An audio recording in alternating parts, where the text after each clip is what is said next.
Uydurmuş olduğumuz sırda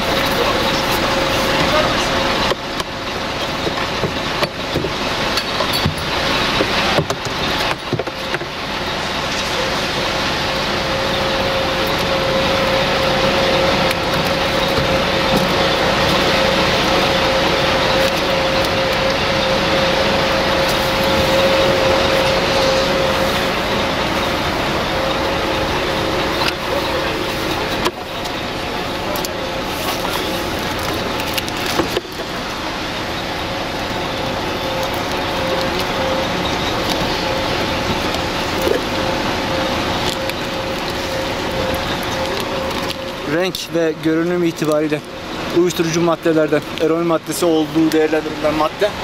Yine devamında uyuşturucu maddeden çıkıyor. Böyle şekilde bu tarafta.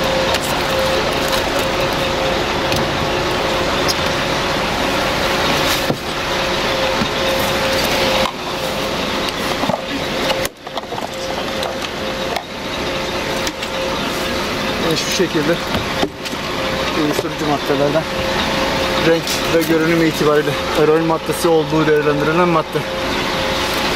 Yine devamında dolu. Yine devamında dolu.